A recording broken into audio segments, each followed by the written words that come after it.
A contractor proposes accounts for the year ending 31st December each year. He commenced a contract on 1st April 2011. The following information relates to the contract as on 31st December 2011, where we know material issued is 2,51,000, labor charges are 5,65,600, salary to foreman 81,300. A machine costing 2,60,000 has been on the site for 146 days. Its working life is estimated at 7 years and its final scrap value is 15,000. A supervisor who is paid 8,000 per month has devoted one half of his time to this contract. All other expenses and administration charges amounts to 1,36,500. Material in hand at site cost 35,400 on 31st December 2011.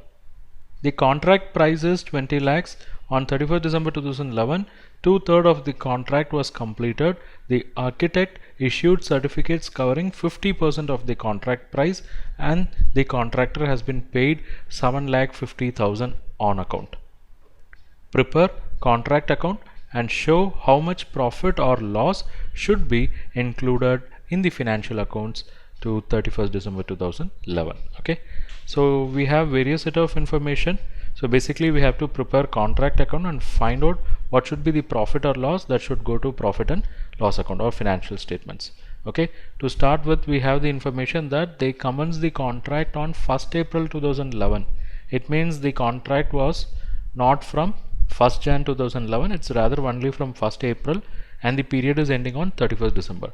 It means the working period for this contract is only 9 months. So we have to keep this in mind, and we have some other charges related to the contract like material issued, labor, salary. Let's capture all this one by one in our contract account. Okay, so let me take you to the contract account. So here we have the structure contract account with debit, credit, everything. So let's get started. The first item is supposed to be this material issued, which should be debited to contract account. So we'll say to material issued, and what is the amount involved? It is 251,000. So 2,51,000, that's about material issued. Then we have labor charges 5,65,600. So we'll say to labor charges 5,65,600. Then we have salary to foreman 81,300. To foreman salary, it is 81,300. Then we have some information about mission. A mission costing 2,60,000 has been on the site for 146 days. Its working life is estimated at 7 years and its final scrap value is 15,000. It means a machine worth 2,60,000 is taken for this contract, and let's see what is the exact value of the machine that got consumed. But the machine that has gone into the contract is 2,60,000. So we'll say to mission 2,60,000. So one question that will come to your mind is, this machine is not fully used because this is on site only for 146 days, whereas the useful life is 7 years. So how we can debit entire value? So for that, what I would say is, we will credit this contract account after providing for depreciation on machine for that many days. So that will help us to charge the exact amount of machine that got consumed in this project. So what we'll do to take care of this machine, we will have a small working note. Working note 1, where we'll say computation of depreciation or WDV of machine. Okay, so what is the value of machine? We know value of machine is 2,60,000. So we'll say cost of machine is 2,60,000. Now we have to provide for depreciation on this machine, right? So how do we provide for depreciation? When we provide for depreciation, we should take into consideration the residual value. So we'll say item B less depreciation, and at that point we have to take into consideration the residual value as well. The residual value what we have, or the scrap value, is 15,000. So we have to say it is 2,60,000 minus 15,000. So this is the depreciable amount divided by 7. So this will give us depreciation per annum. Okay, but we are concerned about depreciation for certain number of days only. How many days? 146 days. So this figure is for per annum. We have to find out what is the depreciation for that many days. So what we can do is we can say this is fully for 365 days, right? So here I'll introduce a bracket. I can say this is fully for 365 days. Then what is for that 146 days? So divided by 365 multiplied by 146. So if I do this calculation here, okay, let me just copy paste. If I do this calculation here, let's see what we get. We get 14,000. So this is going to be the value of depreciation, right, for that 146 days. So what will be the book value of the machine at the end of the project? Okay, say we'll say book value or written down value. So at the end of the project, the machine will be valued at 2,60,000 minus 14,000. So it's going to be 2,46,000. So what we can do in this contract account on the credit side, we can say buy machine account, and we can pick up the value from this working note where we'll say 2,46,000. So on debit we have 2,60,000, on credit we have 2,46,000. So automatically the depreciation effect of 14,000 is given to this contract. Okay, next we have supervisor. He is paid salary of 8,000, but he devoted only one half of his time for this contract. So whatever the salary paid for him, we have to take the total salary and we should divide it by 2. Okay, so let's do that. So we'll say to supervisor's salary, and it's basically 8,000, but of that 8,000 we are going to consider only 50%. Okay, and this should be multiplied by number of months. So total number of months is only 9 because the contract started on 1st April. So multiplied by 9 we get 36,000. So this is the supervisor's salary. Okay, then we have some admin charges. Let's factor the admin charges. We'll say 2 admin charges, and it is 1,36,500. So that is done. Okay, and any other information? Material in hand at site on 31st December is 35,400. So that should be credited to contract account. So we'll say buy material within bracket in hand, it is 35,400. so that is done. So what else we have? That's it. So we have some additional information. Contract price is 20 lakhs on 31st December 2011. 2/3 of the contract was completed. Architect issued certificate covering 50% of the contract price. Contractor was paid 7,50,000. You have to find out what is the profit or loss that should be included in the financial account. So now what we'll do, for the time being, let us close this account in stage 1 and we'll find out what is the works cost. For that we have to do something, that is we have to total this. Let's see what is the total on the debit side. It works out to 13,30,400. On the credit side it is lesser, so we have to follow the debit total. So on credit side we'll have a difference of 13,30,400 minus 35,400 minus 2,46,000. It means it is 10,49,000. So what is this? This is nothing but works cost. Okay, so far some work has been conducted and the cost is 10,49,000. Now this is very important for us, because once we are done with this, okay, we can go and find out what is the notional profit. So what I'm going to do, I'm going to transfer this works cost from this contract account in stage 1 to stage 2. So here I'll say I'll carry forward, I'll say to works cost. I'm just doing this for facilitating the calculation, that's it. Okay, so the cost of work done so much is 10,49,000. okay, but what is the architect certificate for work completed? Here the question says the architect issues certificate covering 50% of the contract price. So we are going to have a certificate where on the credit side we'll say by work certified, and we know the contract price. What is the contract price? It is 20 lakhs.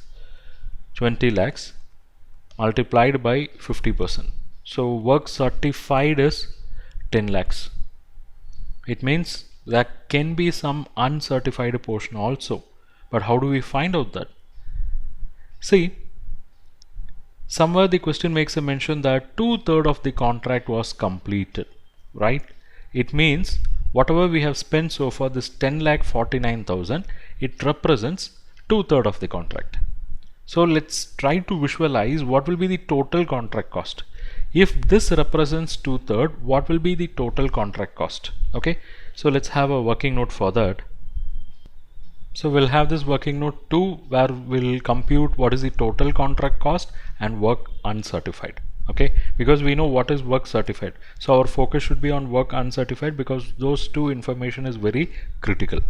So what is the total contract cost spent so far? We have that here. That is, we have the works cost, which is 10,49,000, right? So let me put that here. Works cost is 10,49,000. And what is the percentage of work completion? We have in the question percentage of work completed. We have the percentage of work completed as 2/3. So I'm going to say it is 2/3, or let me put it mathematically, 2/3 is equal to 2 divided by 3. Yeah, sorry for that. 2 divided by 3 is 0.67. Okay, so what we can understand is this 10,49,000 represents 0.67. It means 67%. Or if I put it rightly in percentage, it should be something like this, 66.67%. Okay, so if this 10,49,000 represents 66.69%, what is 100%? So that's what we have to find out. It is total cost of contract. And how I can find that? It is simple, A divided by B. Okay, so 10,49,000 divided by 66.67%, it means 100% is going to be 15,73,500. Fine, so this is going to be the total cost of the contract. But what is the percentage where architect certified?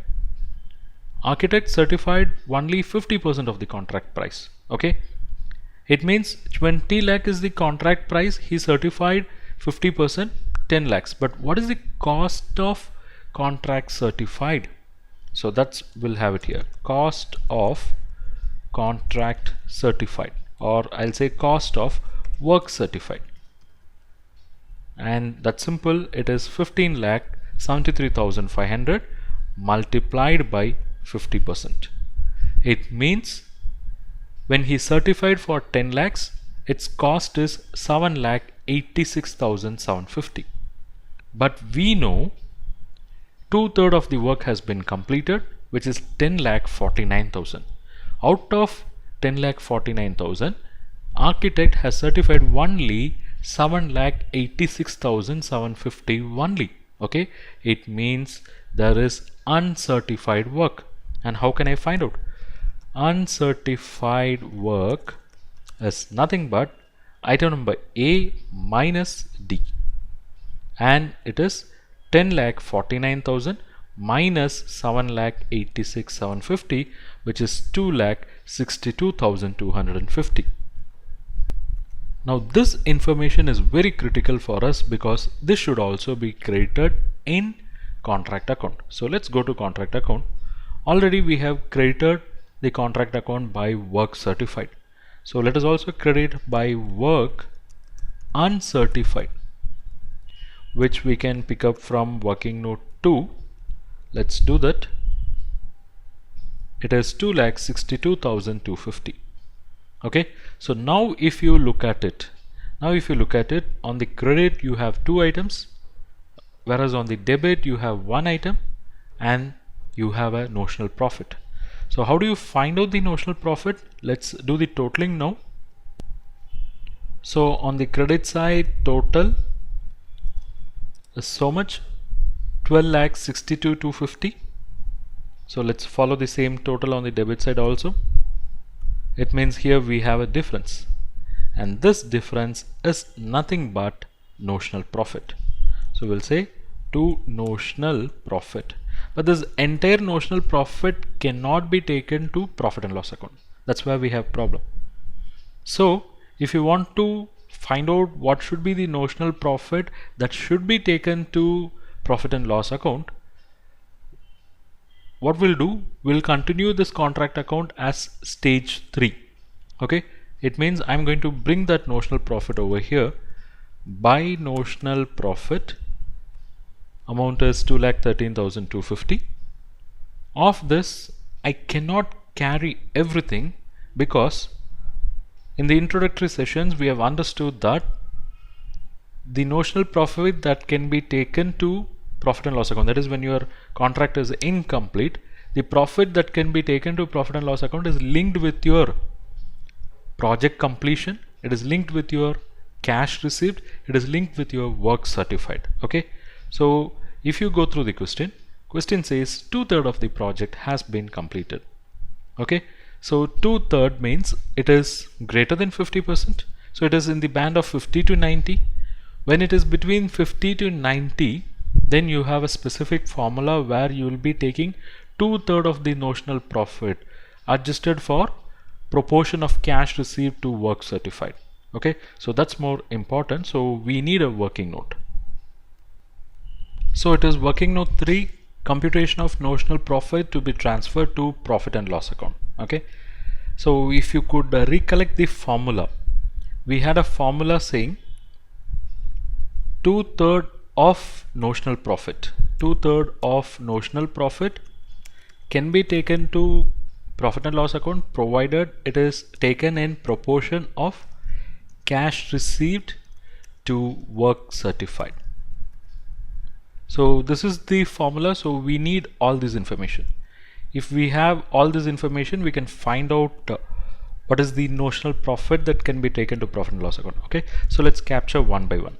First is notional profit. We can pick up from here. Yeah, we can pick up from here, which is 2,13,250. Then we need cash received information. So what is cash received? What information we have in the question? Question says contractor has been paid cash of 7,50,000. So that's simple, 7,50,000. Then we need information on work certified. Work certified, yes, that we had in the question as well, which is 50% of the contract price, that is 20 lakhs into 50%, and that was 10 lakhs. So now we have all the information. So now we can easily find out by applying this formula, right? So let me just copy that. So going by the formula, I have to take 2/3 of notional profit. Notional profit is 2,13,250, and that should be multiplied by cash received and divided by work certified. So if I do that, I get the figure as 1,06,625. So this is the notional profit that can be transferred to, say, P&L account. So let me take this. Let me take this to contract account. In contract account, I'll say to costing profit and loss account. Okay, and this is from working note 3. And the amount involved is 1,06,625. So we had a notional profit of 2,13,000, but what we are transferring to profit and loss account is only 1,06,625. It means the balance will be taken to work in progress as reserve. Okay, so let's do the totaling. So on the credit side, we have 2,13,250. On debit, we have 1,06,625. So let's take this total. So here we have this difference, and difference again, it's same amount, and we can say it is to work in progress, and we call it as reserve. Fine, so everything is done and our contract account is complete now.